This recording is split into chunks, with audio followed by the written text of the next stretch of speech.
नमस्कार, आप देख रहे हैं ब्रेकिंग बिहार। अभी हम पटना जंक्शन टेम्पो स्टैंड में हैं। जिस प्रकार से बिहार में सरकार चेंज हुई है, मुख्यमंत्री नीतीश कुमार हटे हैं, सम्राट चौधरी बने हैं, और वैसे में सम्राट चौधरी से लोगों की क्या आशाएं हैं। इसके पहले की खबर में आपको हमने दिखाया कि पटना के जो डॉक्टर हैं वो लोग क्या चाहते हैं कि सम्राट बने हैं तो क्या कुछ उनके लिए करे ताकि सहूलियत हो। वैसे में समाज के हर तबके के लोग जिनको सम्राट चौधरी से आशा है कि वो जब बने हैं, युवा हैं, हर तबके के लिए कुछ काम करेंगे। तो डॉक्टर के बाद अब आपको टेम्पो चालकों से, उनके यूनियन से बात कराएंगे कि आखिर जो टेम्पो चालकों की समस्याएं हैं, हमेशा आप देखते हैं कि प्रशासन से साल में कम से कम 2 बार टकराव होती है। वैसे में सम्राट चौधरी टेम्पो चालकों के लिए क्या कुछ करेंगे यह जानने का प्रयास करेंगे। हमारे साथ देखिए तमाम जो है टेम्पो चालक हैं और यूनियन के उनके जो अध्यक्ष हैं पप्पू जी वो भी हैं। सबसे पहले सर आपसे जानना चाहेंगे, आप अपना पहले बताइए, हम पप्पू जी से बाद में ले लेंगे। अपना परिचय दीजिए आप। मैं ऑटो ड्राइवर हूँ। ऑटो ड्राइवर है, क्या कुछ आप लोग को समस्या आती है? समस्या यही रोड में जाम ताम का बहुत समस्या है। और यहाँ जाम तो आप लोग भी लगाते हैं, कहा जाता है कहीं आप लोग रोक देते हैं? ऐसा कोई बात नहीं है हम लोग का। ऐसा खाली हम लोग का तो जैसे हाथी का दांत जैसे निकल गया ना, उसी प्रकार से हम लोग हैं। सम्राट जी मुख्यमंत्री बने हैं, क्या चाहते हैं आप लोग के लिए, क्या करें कि आपकी जिंदगी में थोड़ा सहूलियत? सबके लिए अच्छा करें, हमारे लिए भी कुछ अच्छा करें और क्या कुछ अच्छा करें। देखिए तो हमारे साथ यूनियन के इनके अध्यक्ष पप्पू यादव जी। पप्पू जी क्या कुछ कहिएगा सम्राट जी से? सबसे पहले तो हम आपके चैनल के माध्यम से सम्राट चौधरी जी बिहार के मुख्यमंत्री बने हैं, उनको हम अपने यूनियन ऑटो चालकों की तरफ से हम उनको बधाई देना चाहते हैं। सम्राट जी युवा हैं और मुख्यमंत्री बने हैं। हम लोग भी लंबे समय से अपनी समस्याओं को लेकर के जूझ रहे हैं, इसलिए हम ये चाहेंगे कि फैसला लेने में बड़ा बोल्ड माने जाते हैं और शुरू में भी हम लोगों से अच्छा उनका रहा है। हम लोग एक बार 2012 में भी जब आंदोलन कर रहे थे यहाँ ये लेकर के नगर निगम के द्वारा जो टेंडर किया गया था, उसमें हम लोग उनके समक्ष, जब वो नगर विकास मंत्री थे, जब उनके पास गए थे तो उन्होंने हमारी बातों को सुना और ये टेंडर को उन्होंने रद्द करवाया। तो उन बातों को ध्यान में रखते हुए हमें उम्मीद है कि इस बार बिहार की कमान उनके हाथ में है, तो हमारी जो समस्याएं हैं उनको वो सुनेंगे, ये उम्मीद हम लोगों को है। जानना चाह रहे हैं पप्पू जी, हमने शुरू में कहा कि साल में कम से कम 2 बार प्रशासन से आप लोगों की टकराव होती है, मीटिंग होता है, फिर वही स्थिति रहती है जो पहले की रहती है। तो क्या कुछ चाहते हैं, कौन कौन सी मांगे हैं जो सम्राट जी से आप कहना चाहें? हम लोगों को जो अभी तक जो मांगे हैं अफसर से, तो अफसर जो पहले के लोग रहे हैं सुन तो लेते रहे हैं, जब हम लोग टकराव करते हैं वो सुन लेते हैं, लेकिन काम नहीं होता है। बस आगे काम नहीं होता, आगे काम नहीं होता। तो जो अभी सबसे बड़ी प्रॉब्लम है हम लोगों के लिए, और सिर्फ हम लोगों के लिए नहीं, ये पूरे पटना वासियों के लिए, या अगर बिहार की मैं बात करूं तो हर जगह के लिए, क्योंकि ये जो गाड़ियां हैं, छोटी गाड़ियां खास करके, जो स्वरोजगार पैदा करता है बिहार में, कृषि के बाद परिवहन का दूसरा सबसे बड़ा स्थान है। लेकिन इन गाड़ियों के लिए कोई स्पष्ट जो है ना तो कोई गाइडलाइन है, ना इनके लिए कोई व्यवस्था है। गाड़ियां सड़क पे आ जाती है, हम लोग टैक्स दे देते हैं, हम लोग से फाइनेंसर भी कमा लेता है। हर 30 दिन के बाद फाइनेंसर का किस्त हमारे सर पे होता है, सरकार को 10 साल का अग्रिम टैक्स दे देते हैं। लेकिन आप देखेंगे कि शहर का विस्तार तो हुआ है, लेकिन इस शहर में कहीं भी व्यवस्थित रूप से auto stand, e rickshaw stand, लगातार ऑटो स्टैंड की बात आप कर रहे हैं, कहीं भी निर्माण हुआ नहीं है। गाड़ियों की संख्या बढ़ी है, शहर की पॉपुलेशन बढ़ा है, लेकिन ऐसा कुछ नहीं है। नतीजा क्या होता है? सड़क जाम होता है, बदनाम हम होते हैं कि ऑटो चालक और ई रिक्शा चालक कहीं रोक देते हैं, लोग कहीं रोक देते हैं। लेकिन ये सरकार से और जिला प्रशासन से कोई नहीं पूछते हैं कि आखिर वो रोके कहाँ, आपने व्यवस्था कहाँ दिया है। ये जो हमारा समस्या है, ये सबसे जो है ना बड़ी समस्या है, जिसका समाधान अभी तक नहीं हो पाया है। कहीं भी व्यवस्था समस्या का समाधान आप चाह रहे हैं। आप क्या करते हैं भैया?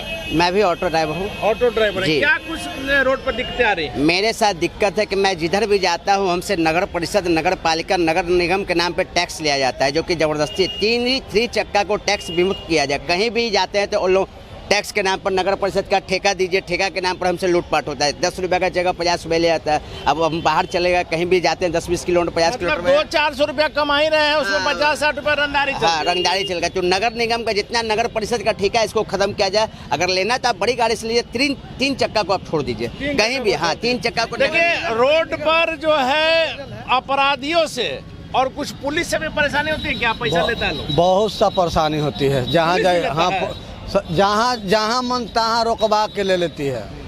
जैसे लगता है कि हम लोग जैसे अपराधी प्रवृत्ति के लोग, दुधारू गाय होता है ना, पुलिस भी लेती है सब पैसा। सब सब सबसे बड़ा परेशानी हम लोग का है कि पीछे से खींच के फोटो खींच के फाइन भेज दिया जाता है। गाड़ी चल रही है, पीछे से फोटो खींच लिया, फाइन भेज दिया जाता है। ये हम लोग को बहुत बड़ा टेंशन हो गया है। गाड़ी चल रही है, पीछे से आप फोटो खींच के फाइन भेज दिए। अरे खींचना है तो आप आगे से खींचिए, ड्राइवर खड़ा कर। क्या कह रहे हैं भैया आप? देखिए, ड्राइवर को पता नहीं रहता है कि फाइन कट गया, पीछे से फोटो खींच के भेज दिया, फाइन हो जाता है। रोड पर रोकते क्यों है? रोड पे कहाँ रोकेंगे सर, व्यवस्था है ही नहीं है तो रोड पे रोकेंगे ना। मजबूरी है, तो लोग को चढ़ाना उतारना वही है। बस सवारी लेंगे रोड पर ही लेंगे, सवारी उतारेंगे तो रोड पर ही उतारेंगे। पुलिस, ट्रैफिक पुलिस नाजायज पैसा भी लेती है, पैसा तो लेवे करता है ना सर, रोज नहीं, मतलब कभी कभी कर देता है चलान, तो मतलब ड्राइवर को पता नहीं रहता है। चलान लेता है या ऐसे वसूली करता है? ऐसे ना, ऐसे ना, ऐसे नहीं ना लेता है। चलान लेता है, चलान कटता है या ऐसे पैसा लेता है? आज चलान तो आपको काट विधिवत दिया, जमा करना, उसका कागज रसीद आप मिलेगा। पैसा दे दिया तो चलान खत्म हो गया। पैसा अगर दे दिया तो पैसा चलान खत्म होगा, कोई कागज पूछने वाला नहीं रोड है। पर कहीं ऐसे खड़ा कर दिए तो पुलिस पैसा दे दीजिए और चलान नहीं कटेगा। न कटेगा, उसके लिए सब चीज़ खत्म हो गया कहानी। और मना मौजी है, जने पावेगा जने लगा देगा, हाथ दे देगा, पुलिस वाला कहेगा कि हम तो चेक इन हैंड लगाए हुए हैं, हमको पैसा चाहिए। मतलब कि आप जो 200-400 रुपया दिन भर के मेहनत से कमा रहे हैं, रंगदारों से भी परेशान हैं और ट्रैफिक पुलिस से भी। पुलिस से ज़्यादा तो पुलिस से परेशान है हम लोग, पुलिस से ज़्यादा परेशान है कि जने पावे जने लूटने का काम करेगा। अगर सरकार उसका पेमेंट नहीं देती है, सरकार तो पैसा देती है, हम लोग को सुविधा के लिए ना उसको भेजा है, तो आओ आप सुविधा कर देता है कि आप जहीं के तहीं हम लोग का सताने का काम करता है। देखिए तो पप्पू जी, एक बात जो और सामने आती है कि चालान का पता भी नहीं चलता कि कब आपका फोटो खींच लिया, अचानक से मोबाइल पर मैसेज ये सब आता होगा, पहली बात।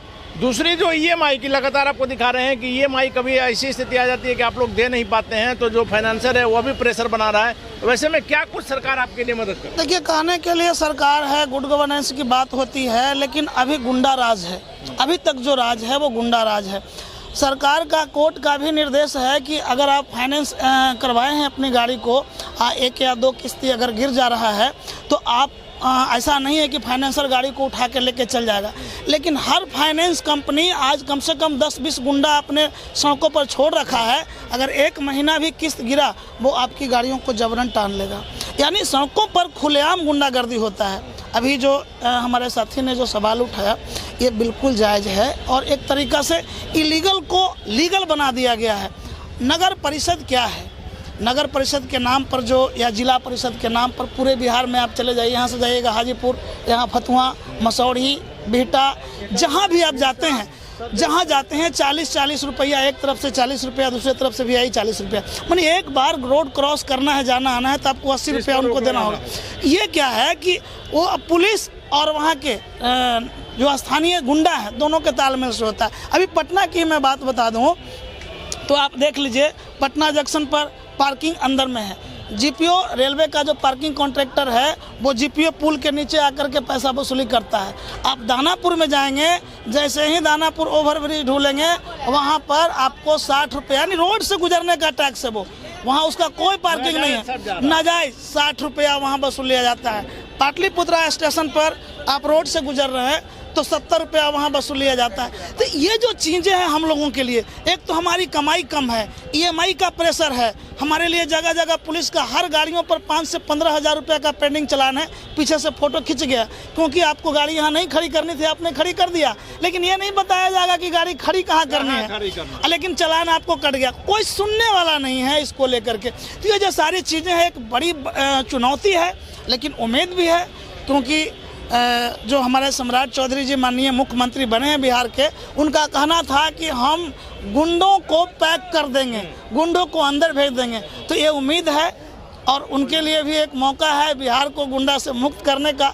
तो अब ये देखने वाली बात होगी कितना राहत होगी। देखिए, परिवहन का एक बड़ा माध्यम है टेम्पू, ऑटो चालक जो है, जिस प्रकार से पटना में हजारों की संख्या में ऑटो चलते हैं, आम आदमी के परिवहन के लिए एक बड़ा माध्यम है। और वैसे में टेम्पू चालकों की परेशानी लगातार आपको हमने दिखाई है। न सिर्फ ट्रैफिक पुलिस से त्रस्त हैं, बल्कि लोकल जो रंगदार हैं उनसे भी त्रस्त हैं। 500 रुपया 400 रुपया आप अगर कमा रहे हैं, 100-200 रुपया अगर उसमें रंगदारी कोई ले रहा है, तो वैसे में आपका घर कैसे चलेगा। निश्चित तौर पर सम्राट चौधरी जब बिहार के मुख्यमंत्री बने हैं, टेम्पो चालकों को, यूनियन को उनसे बहुत आशा है। टेम्पो चालकों के विश्वास पर कितना खड़े उतरते हैं सम्राट चौधरी, देखने वाली बात होगी। फिलहाल आप बने रहे ब्रेकिंग व्याख्या।